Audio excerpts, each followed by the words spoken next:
Hello friends, and welcome back to Malicious Compliance Stories. Let's start our video with a story from the trenches of customer service, where a little patience could have saved a lot of frustration. This one takes us back to the chaotic times of annual enrollment for medical Part D plans. But before we dive in, make sure to hit that subscribe button, smash the like if you enjoy the content, and ring that notification bell so you never miss a juicy story. Karen doesn't want to follow enrollment procedure. Some many years ago, I worked customer service for a company that managed Medicare Part D drug plans, and the annual enrollment period rolled around. And during that time, it got chaotic. On top of the usual caring for customers, answering their questions, fixing problems, we had to enroll people into our plans. And it was a bit of a process. There were questions that needed to be asked and answered, information that had to be imparted, and at the end of it, all a long spiel explaining our responsibilities and the customer's responsibilities, and important information the customer had to verbally consent to. So in the midst of this, I get a woman who's angry she has to do this and is angry at how much time the whole process is taking. I explain to her I'm trying to get her through this as quickly as possible. Then we get to the end, and I explain that I have to read her all the terms of service. I need her to verbally confirm yes to it all. Immediately, she starts carrying on how she doesn't have the time to listen to it. I tell her I'm legally required to read this to her. She doesn't want to hear it. Just sign her up. I explain again that to complete the sign-up process, I have to read this to her, and she needs to acknowledge it. Another round of she doesn't want to hear it, doesn't want to agree to it. I can just skip it and sign her up. No, I can't. I can read through it quickly. However, she still needs to hear it and say yes. More arguing, she doesn't want to. Let's just say she agrees to it and I can sign her up. By this time, I'm thinking, lady, if you had just let me read this instead of arguing with me, we could have been done by now, which I couldn't say. Instead, I inform her that I have to read this agreement to her and she needs to verbally agree to it. If she doesn't, I will not be able to sign her up for Medicare Part D. She will not have a Part D plan. She will not be able to enroll in a plan until the next year's enrollment period, and she'll have to pay a fine for not having a plan this year. She ignores all that, tells me to sign her up, and hangs up. Of course, I don't sign her up, and I write down the whole incident in the call log that I explained several times that I needed to go over the agreement and get her consent, the penalties to her if she didn't, that she refused, and that I did not sign her up. Several weeks after the new year, a coworker sitting near me gets a call from a woman who's furious that when she went to get a prescription filled, the pharmacy wasn't able to run the insurance on it, and when they checked that she didn't have a Part D drug plan. The coworker asked for the woman's name, which was the woman who I didn't sign up. My coworker checked and said the caller did not have a plan with us. Worse for the caller, we could not enroll her since she'd missed the enrollment period. Imagine how much easier things would have gone for everyone if that woman had just let me do my job and read the service agreement, and she just said yes to it. Karens never listen. Seriously, it was a good thing that you left extensive notes in the system about the whole thing. Otherwise, she could try to say that she wasn't told. Typical Karen behavior.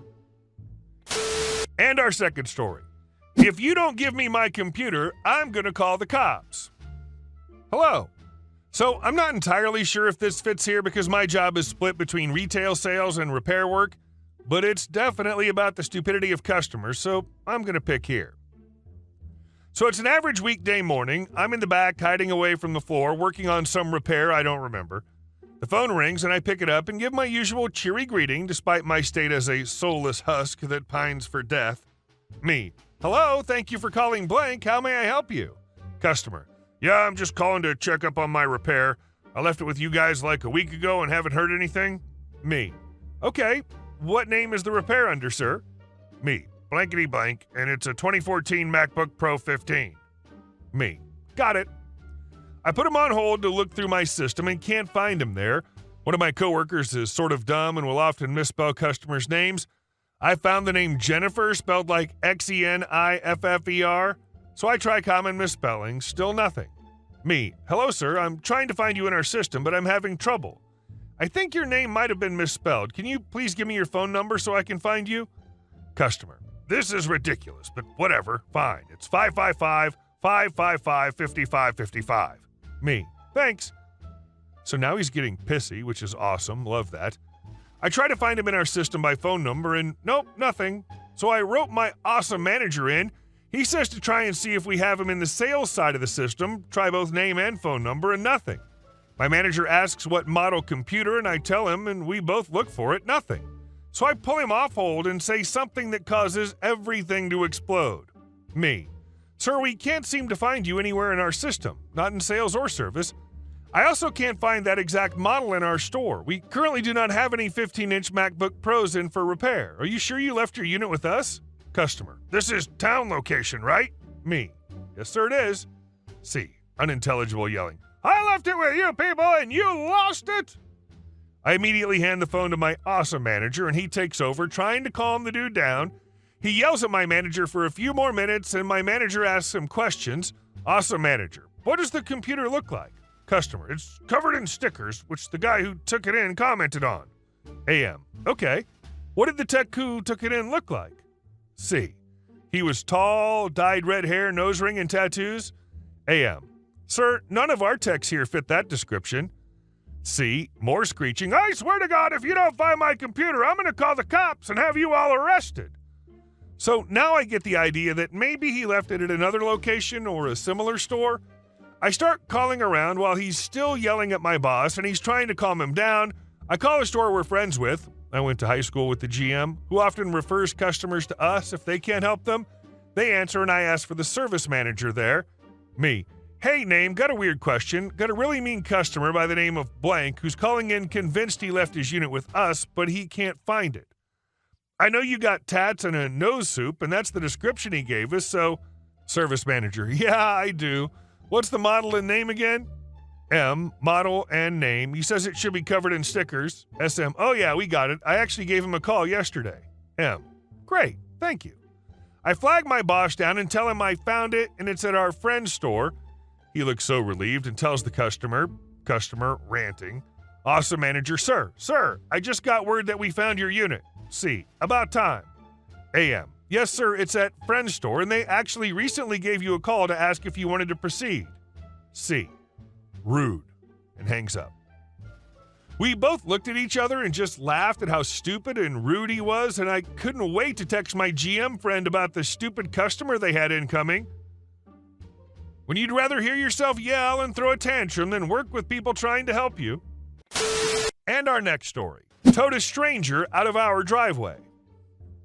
I own a house that fronts onto a railway station car park. The house was actually built by the railway company at the same time as they built the station. It's a pretty standard terraced house with a front garden ended with a low brick wall, but what's slightly unusual about the property is that the boundary continues past this wall and projects out into the railway car park by about just over the length of an estate car.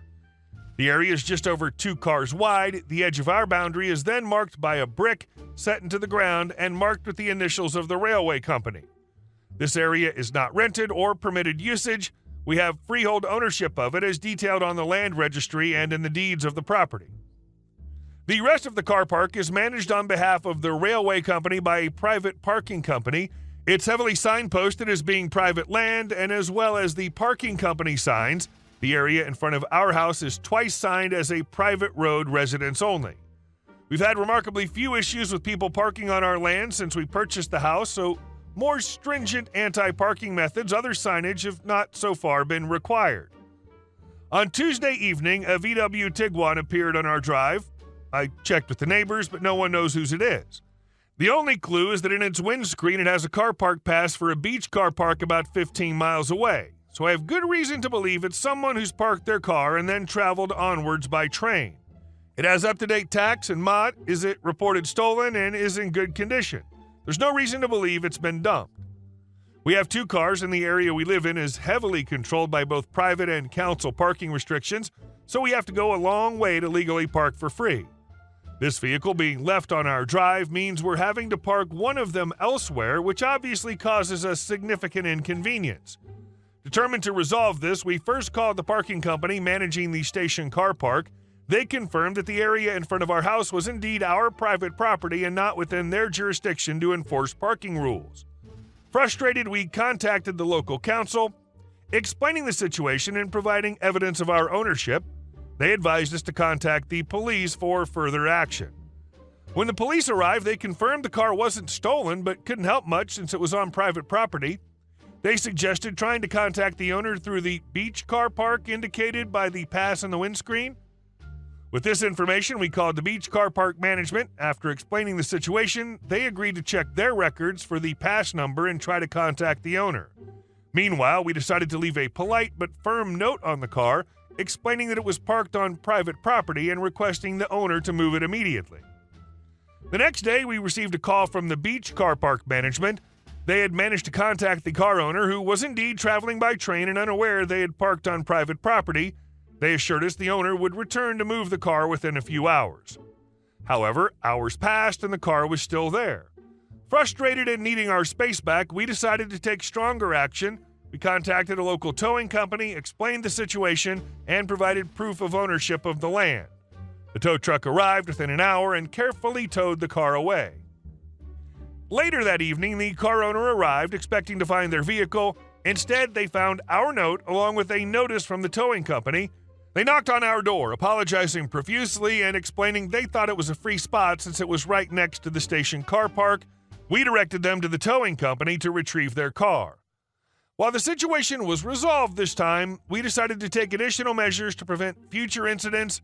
We installed a retractable bollard at the entrance of our drive, ensuring that only we could park there.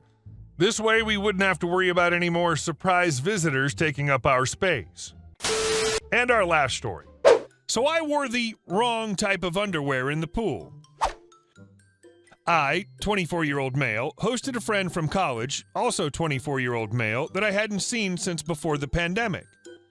Shortly after he arrives, we head to a local bar and grill in our neighborhood. We decided to do the 15 to 20-minute walk instead of drive so we didn't have to worry about leaving the car.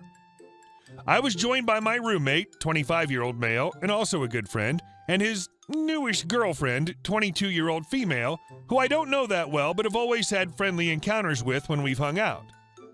At the bar, drinks flowed freely, and my friends seemed to really hit it off with our crew. We stayed longer than expected, and it was fully dark, and we were all well buzzed by the time we decided to walk home. It was still hot outside when we got to the apartment complex, so my roommate suggested that we hit the community pool. The pool and hot tub were technically closed for the night, but it isn't too close to any of the units, and generally no one cares if you're responsible and don't break glass bottles or anything like that. After debating whether to head back to our place to change first, my roommate insisted that we're all friends here and that we could all just go in the pool in our underwear. Everyone agreed on this, although my roommate's girlfriend announced, "You guys have fun with that," and proceeded to lounge next to the pool on one of the deck chairs and scroll Instagram. We strip down and hop in the pool and are having a pretty good time just messing around. After some time had passed, my roommate was chatting with his girlfriend, then quietly approached me afterwards. Apparently, his girlfriend was very uncomfortable with me wearing just briefs in the pool. Both my roommate and his friend were wearing boxer briefs, and she wanted me to go all the way back to the apartment and change into a swimsuit.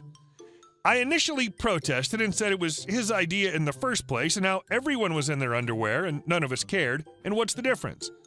It's not like my underwear was white, see-through, or anything like that. My roommate asked me to go change for him as a favor so that it didn't turn into an issue between him and her. I was pissed, but decided to let it go for the time being. When I got back to the apartment, an idea popped into my head when it occurred to me that I still had a swimsuit from back when I used to swim on the club team in college.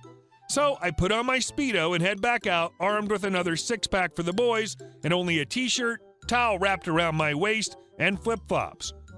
I get to the pool, announce I'd changed into my swimsuit, as requested, drop the towel and ditch the tee, and launch into a wicked cannonball into the pool. I can see a wry smile on my roommate's face, but nothing else was said about my choice of attire. We go on in the pool, and a few minutes later, she announces that she's tired and is going to bed. We stay out late, including more beers and laughs in the hot tub while the girlfriend was asleep at our place. Hey guys, thank you all for watching the video. I'll see you in the next one.